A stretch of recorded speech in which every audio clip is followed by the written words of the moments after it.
listeners, welcome to another episode of Insights Out with Dr. Jen. I'm your host, Dr. Jennifer. Here, we turn insights into action, one story at a time.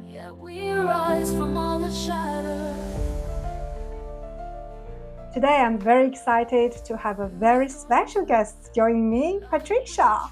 She told me she decided to get her own podcast out, Unstoppable Growth Podcast. Patricia and I first met through our charity volunteer work with the Women's Federation for World Peace in Victoria. We worked together to support and empower women in our community with leadership, workshops, and seminars. Her passion for personal growth, resilience, and her experienced life journey has always been inspiring to me. Patricia has built a dynamic career across 3 continents, starting in Brazil, expanding into the United States, and now leading in Melbourne. As a business leader, she has navigated diverse markets, adapted to different cultures, and successfully reinvented herself multiple times. Her journey of starting over, embracing changes, and thriving in new environments has shaped her unique perspective on growth, resilience, and leadership. Today's conversation, we will explore her inspirations, the topics she's passionate about, what listeners can expect from her podcast. And we will talk about the process of launching, the lessons or questions she has along the way. Now, let's dive into her unstoppable growth story.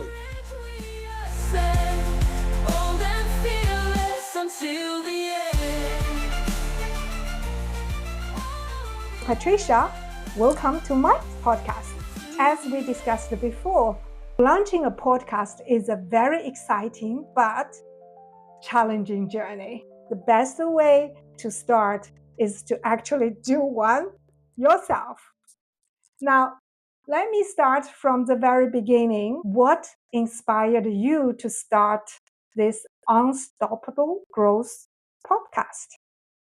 Thank you, Jen. It's such a pleasure to be with you. And thank you for walking the talk and helping me in launching my own podcast. You are the one that when I learned you were doing that inspired really myself to do. I can do this as well. And as we partner in a different organization, I thought, why not ask Jen again for some insights of how can I do my own good and launch my own podcast. So the Unstoppable Growth podcast came from a big dream that I have. It is all about empowering listeners, empower women, but also men to transform into small steps, shifting mindsets, changing the perceptions that they have from themselves, they story tell themselves, changing small habits. And with that, those small stories that I have learned over my journey, through my experience, and through also coaching others, I hope to inspire others to think, rethink, reframe in their lives and use these insights that I want to bring to them, to their own personal, professional transformation, to support those around them, but especially to feel more fulfilled, to grow and to develop self, others, and with that, contribute with a bigger society overall. That's why. Okay, I'm curious, why do you think personal growth is so important? I have 3 big values in my life. One is growth, connections, and the third is love. We are always learning, right? We are learners in life, and we never reached the final destination, in my opinion. Personal growth, it starts with our self-awareness. And if you don't know who you are, what are your strengths, what are your values, what that drives you, it is going to be very hard for you to find fulfillment, in my opinion, to find a job that is aligned to who you are, to find your ikigai or your final destination here in this world and what you want to do to support others. So I believe that this is the starting point for us to continue in our journey as we develop and evolve as human beings. We all need to continuously learn, develop, and grow together. Yeah, so as we know, a lot of people kind of in life, they have a dream, they have a goal, and they are currently here. And how do you think your listeners can learn from your podcast that you can help them to go to their dreams, achieve what they are planned in their life? Yeah, I think having a goal is important, but just goals are not enough. You need to have first an intention of what you are trying to achieve. Who are you trying to become? What are you trying to reach from here? What what is your final destination, maybe? So, what I focus is be present, be with your team, with the people around you in this journey, lead with presence, stay connected with each other, with the team, trust the process. And so by supporting each other and having that intention and really working together, connected as one team, or connecting to self, first and foremost, this can help to achieve any outcome you want for your business, your life. I love, for example, those visual boards that helps me to think what is my intention, what is my destination. In organization, it could be translated as having a vision for where the organization is trying to achieve. In life, it's also the visual or just that intention of who you want to become or where do you want to be in a few years. That gives you some insights of what is the progress that you need to achieve once you know where you are. And from there is working towards that intention, towards that destination, not just one goal, but one goal at a time, but focusing on the destination and aligned with your values as well. Yeah, because in our life, a lot of goals that we set, but it creates kind of false image that once you achieve the goal, you are done. What's next? You are like a monkey chasing all the kind of food or bananas on the tree, but at the end, what left in your value or as a person? So the power of intention, you are trying to fill in that gaps that people sometimes a lot of times getting lost when they achieve their goal. Personally, when I graduate from my PhD, I get lost for 1 year because it's like my biggest goal to get a PhD. And when I'm wearing the hat, I suddenly don't know what to do next. It cost me 5 years to figure out that actually we are building a life operation system. Like Windows operating system, you keep upgrading your system. And that will lead you forward to some important steps in the life. As you said, I totally agree. We don't know what is the ending, but we keep growing, moving, and forward. The world is changing so much around us that if we stop on time, and we've seen this in leadership over and over, leadership also has evolved from a command and control to now more engaging, more a servant leadership, if you wish. You need to be on top of what is happening around us, but you also need to realize that you don't know everything, right? So the diploma would enable you at that point in time to reach what that goal was. What does it mean and what does it enable you to do is a different story. So what is your own destination would be a good question that diploma has enabled you to facilitate to reach. Do you know?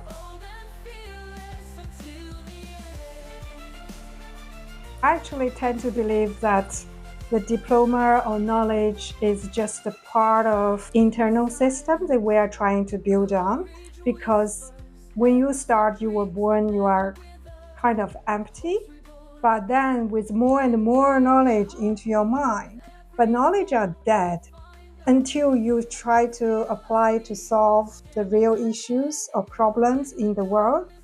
And that part, problem solving or creating something that's useful for society, is what we humans do. And I think that's the value of the existence of human over AI, as you just mentioned. Everything develops so fast. And I like what you said, unstoppable growth. And how do you choose the topics for your unstoppable growth in your podcast episode? Yeah. Why you use that unstoppable? When we think of a goal, for example, to climb the mountain and get there, we've heard and you probably read about this as well, that it's not really getting to the top. It's all the learnings that you have and the people you meet on the way up. Exactly. Yeah. So the growth is happening in these moments. That's why I mentioned before that at work, when we cannot just focus on that goal, right? It is enjoying the journey and connecting to those around you and learning along the way. If you pay attention in what is happening in life, in the simple things, in the bigger things, I'm talking about daily routine, engagement with kids, for example, or at work or with peers or in these organizations that we both work, like the not-for-profits, charity ones. If you want to learn and you are listening well, there is always something there for you. And that's how I see life. I see that we are always, as you said as well, upgrading, updating our own system and learning with each other with these interactions, meaningful interactions. That's why I feel it's so important to have that connection so that we can constantly grow. So why I chose Unstoppable? Because that's how I've seen my career. It is a journey of a lot of learnings and a lot of growth and a lot of setbacks as well, because I feel that growth cannot just happen without having some unpleasant moments or feeling uncomfortable at times. If it is too comfortable, it's rare when the growth is happening.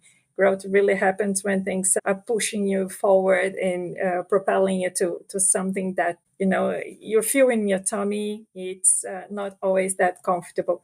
But I'm thinking of developing a series of at least 10 episodes to start up with that has to do with the learnings that I had and the growth that I had in my career. This would include the power of intentions, aligning energy in your body, in your mind. It is very strong for me. I've been working on that for a long time. The courage to start over after, how you can bounce back and start from scratch, and even after moving countries like myself. The way to change mindsets and see things from a different perspective is not just the growth mindsets, but there is a lot that we learn when we are in different contexts and this global economy, but also world that is so close. But at some point, I feel and I experience so many differences culturally within the organizations. We say we want to be diverse, we want to be inclusive, and it's so beautiful. But we are beings that come to work and come to talk to each other with a full baggage of experience, of cultural backgrounds, of beliefs. And when we interact, not always, even with the best of the intentions that we spoke before, it works well, right? So there are a lot of growth and learnings in our own interactions with others and in our stories. So we'll talk about that. We'll talk about the personal values. I had some experience of creating my own life, my board of directors in my own life, nominating people that are my directors in which I run and talk to for advice. I will talk on that. I love neuroscience and neuroplasticity, so I'll probably touch something on that. And again, the focus and be present and live in the moment. These are kind of things that, in a nutshell, bigger topics here, but I'm really hoping to bring some examples that will bring to light and provide some insights that can be replicated and be useful to the audience.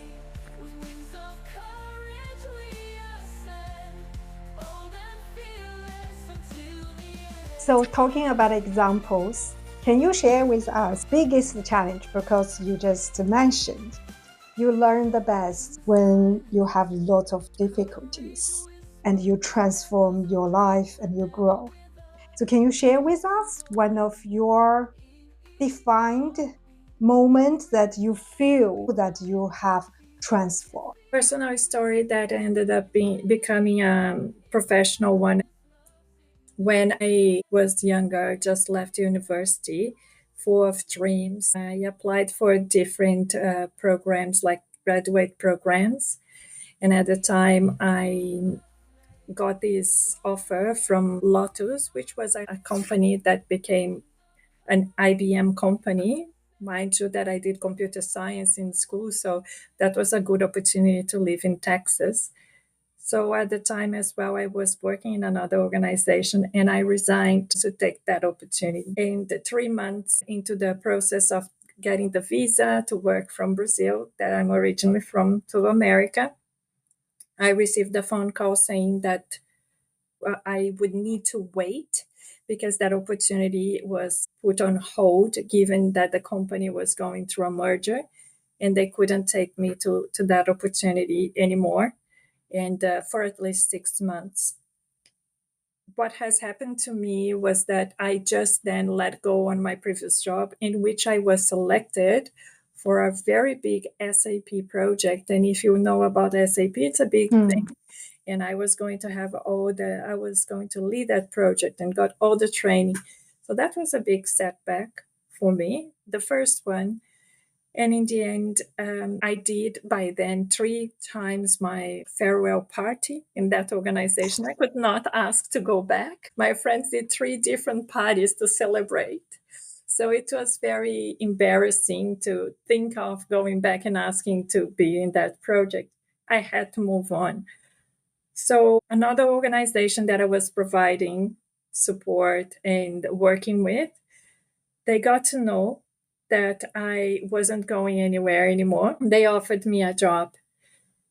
And it was very good for me because that job and that organization was an opportunity that soon became a bigger project. And that bigger project had needed a person to present in America as well, in this case, DC.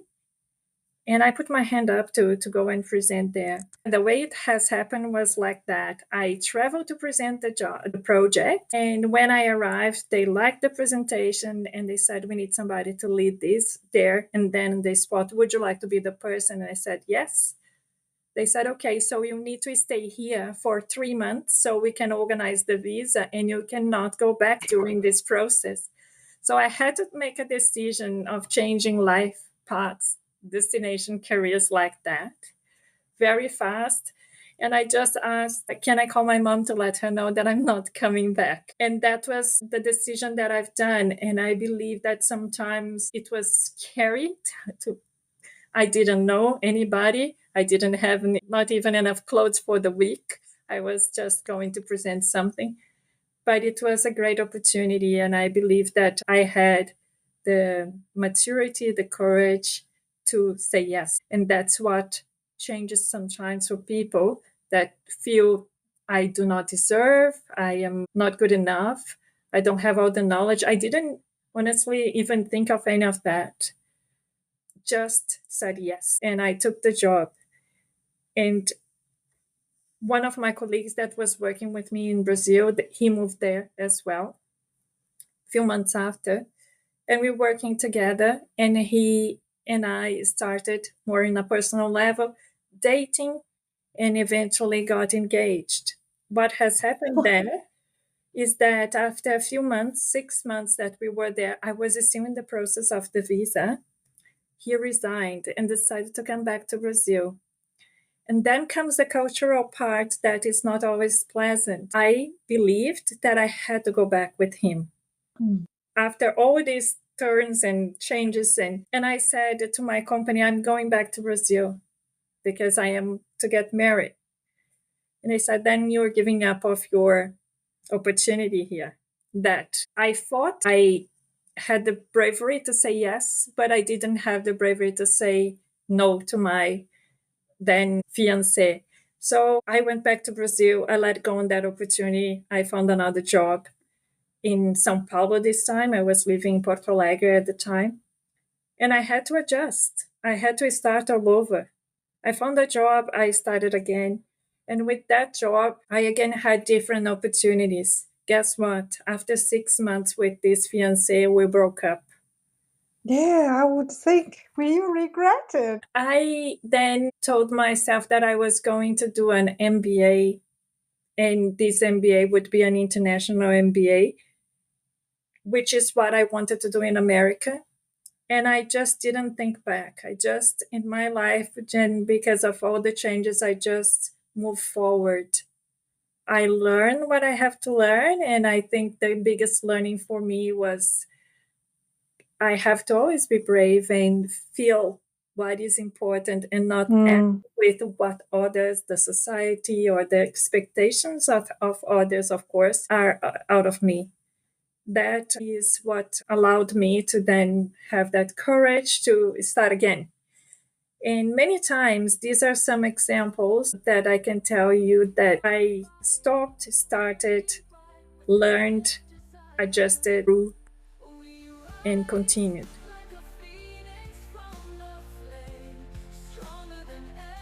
So these are just a few lessons of paying attention of what is happening inside first and letting that guide you and not letting what is happening outside dictate what you should do.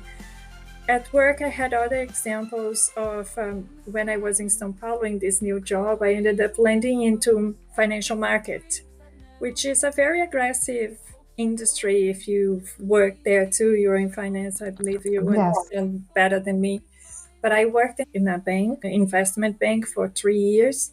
And that was very different for me because it's not really aligned to who I am. If you say love in a financial market environment, they wouldn't appreciate. They are there for results. Yeah. So it was very conflicting and in terms of personal values, and that's why I talk about values as well, because I struggled in that environment. I remember that I could perform, I could deliver what they wanted me to deliver out of them, but my manager was really a person that I couldn't connect. I think he probably was in the spectrum, I'm not sure, but it was really difficult to work with him because he had no feelings, no connections, no, he was just really difficult. I remember once when I was talking to him, he did a graph of my career and he put a graph pointing down and saying, "This is your career now." And I don't know if that was a feedback session or if it was him saying that he didn't like something that I did. But that scene in my mind of him drawing the graph and putting the arrow down saying, "This is your career," something that I then learned, this is not what I want. This is not the people that I want to be around. And this is not how you motivate someone, even to change. That's when I decided to move to Australia. I opened this opportunity when I was driving around Brazil and I went to this event that was all about the skilled migration. I met a friend there.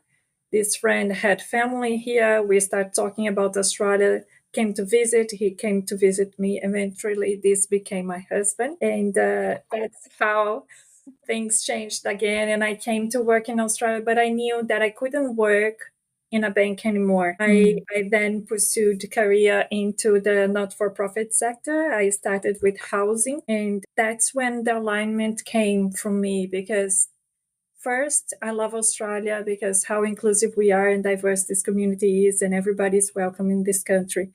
Second, the not-for-profit, everybody has a heart and a purpose and a bigger purpose, bigger than themselves, and that's who I am as well.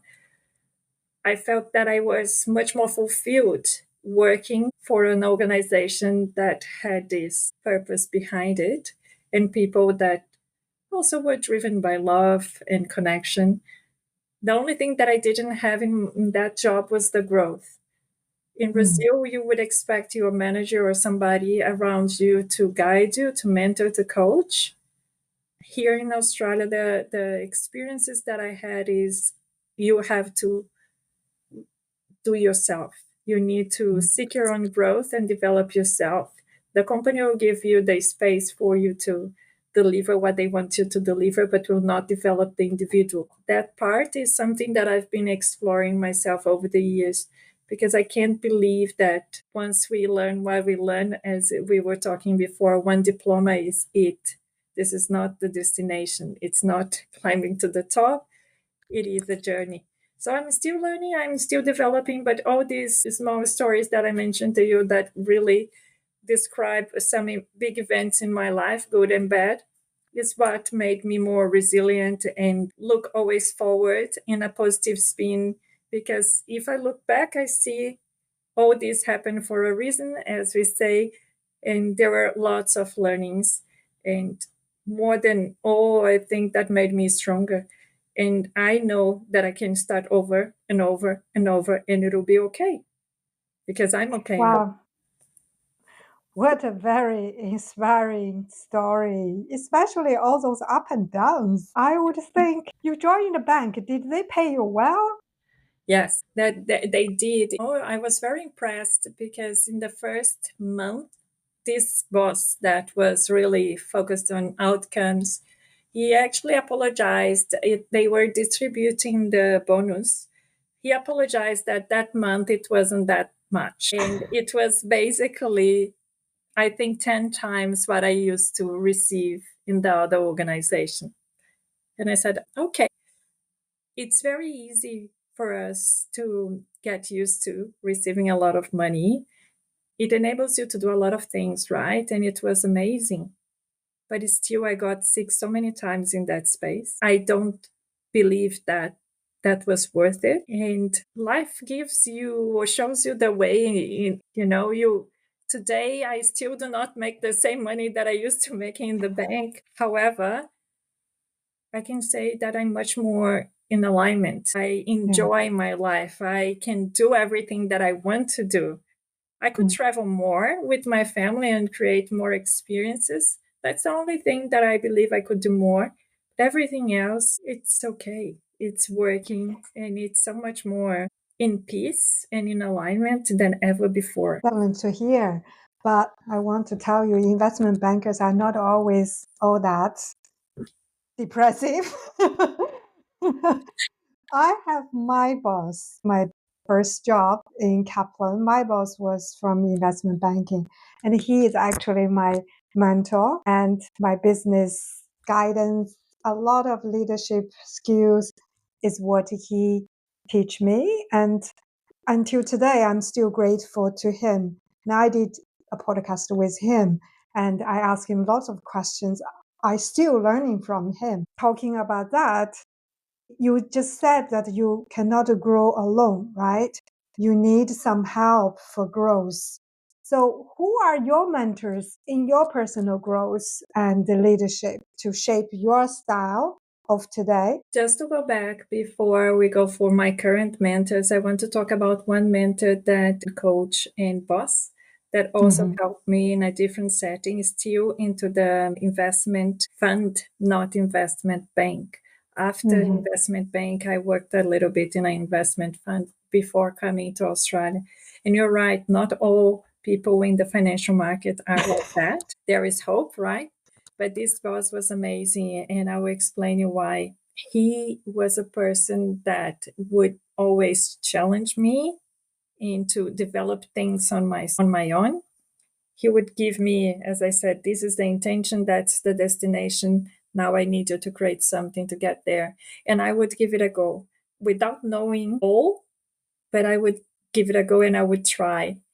In everything that I developed to him, I would present after a few days. He would provide feedback.